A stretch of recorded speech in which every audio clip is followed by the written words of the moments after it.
दोस्तों नमस्कार। मैं महाराज जयनगर से अजीत झा तमाम लोगों का अपने फेसबुक पेज जनता की आवश्यक बातें यूट्यूब चैनल और टाइमलाइन अजीत झा पे दिल से स्वागत करते हैं। चर्चा हम आनंद मोहन की करेंगे क्योंकि आनंद मोहन की चर्चा इसलिए होना जरूरी है कि देखिए बिहार में एक तरह से तो जातीय हर आदमी टीआरपी के लिए व्यूज के लिए केवल और केवल जाति की ही बात करता है, जो कि जाति की बात नहीं होना चाहिए। अब जाति की बात नहीं होना चाहिए क्योंकि बिहार एकता का प्रतीक है और हमेशा से ही यहाँ पर सभी आदमी हिंदू मुस्लिम सिख ईसाई जो भी यहाँ बिहार में रहते हैं हमेशा से ही एकजुट होकर के रहते हैं। लेकिन यहाँ पर देखिए आनंद मोहन की जो कहानी को समझना है तो सन 1990 के दौर में जाना होगा और सन 1990 के दौर में जाइएगा। उम्मीद है कि जितने अभी युवा जो हमारे साथीगण हैं वो उस दौर में पैदा भी नहीं हुए थे जिस दौर की ये घटना है। तो घटना को पहले समझिए।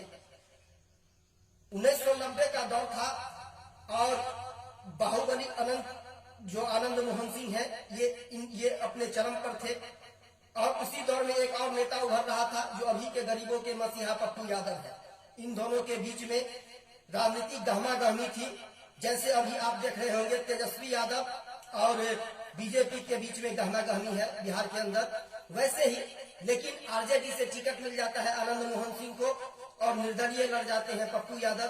दोनों जो है चुनाव जीतते भी हैं और कुछ ऐसी बात होती है, कुछ ऐसा आरक्षण को लेकर के बात होता है जो आनंद मोहन सिंह को पसंद नहीं होता है और सन 1994 की ईस्वी में आकर के वो एक बिहार में अलग पार्टी का निर्माण करते हैं, बिहार पीपुल्स पार्टी वो निर्माण करते हैं और अपना कैंडिडेट सब खड़ा करते हैं। उसी में आता है भुट्टन शुक्ला, वो भुट्टन शुक्ला को टिकट देते हैं। भुट्टन शुक्ला जब चुनाव प्रचार करके लौट रहा था तो उन पर अंधाधुंध फायरिंग कर दिया जाता है और उनकी मौत हो जाती है।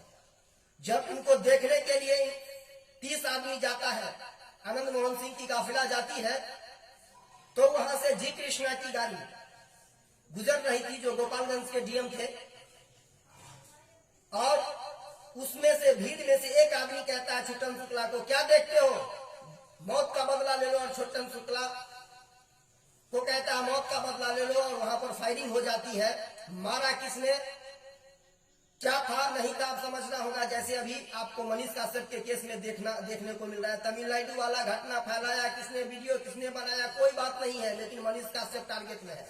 ऐसे ही वहां पर बहुत सारे लोगों की गिरफ्तारी हुई जिसमें से ये मैं आपको बता देता हूं। मेरे पास है एक लिस्ट जिसमें गिरफ्तार होते हैं कौन कौन। अखलाक अहमद, अरुण कुमार सिन्हा, लवली आनंद, मुन्ना शुक्ला, हरेंद्र कुमार, शशि भूषण ठाकुर, आनंद मोहन, जिसमें 3 आदमी को फांसी की सजा देती है। अखलाक अहमद, अरुण कुमार सिन्हा और आनंद मोहन, इन तीनों को फांसी मिलता है और बाद बाकियों को आजीवन कारावास मिलता है। लेकिन बात यह खत्म नहीं होती है। आज जाइए 11 दिसंबर 2008 की ईस्वी, सरकार नीतीश कुमार की थी, पटना हाईकोर्ट था, जाकर के जजमेंट देख लीजिए। 25 गवाह मौजूद थे, 25 गवाह मौजूद थे और उसमें एक जी कृष्णा का ड्राइवर भी था। जी कृष्णा के ड्राइवर से तो ज्यादा कोई नहीं देखा होगा, राजनीति मत कीजिए, कोई नहीं देखा होगा। कोई गवाह नहीं कह पाया जो कि आखिर गोली मारा किसने और मौत किसने हुआ। तो इन बिनाम पर पटना हाईकोर्ट सारे आदमी को बरी कर देता है। जिसको फांसी की सजा होता है उसको भी बरी कर दिया जाता है और जिसको आजीवन कारावास था उसको भी सजा माफ कर दिया जाता है। केवल आनंद मोहन सिंह फंसे रहते हैं।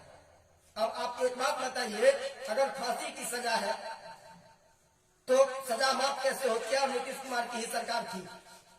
बात यहाँ ये नहीं है। 11 दिसंबर 2008 आपको मैं एक बात और बता दूं, राजनीति मत कीजिए, बिहार को मत तोड़िए। और यहाँ पर पिछड़ा अति पिछड़ा सवाल ये कौन करता है, व्यूज के लिए मत काम कीजिए। जो कह देंगे तो व्यूज मिल जाएगा। कुछ देखते हैं भगवान पर टिप्पणी करके व्यूज ले लेता है। तो इस सब से कुछ नहीं होने वाला है और इस सब से कुछ नहीं होगा। आपको दौर को समझना होगा और ये नहीं है जो ये सवर्ण है, ये अति पिछड़ा है, ये दलित है, इस पर कुछ बात मत कीजिए क्योंकि अति पिछड़ा और दलित करने से कुछ नहीं होगा। इस बातों को समझना होगा।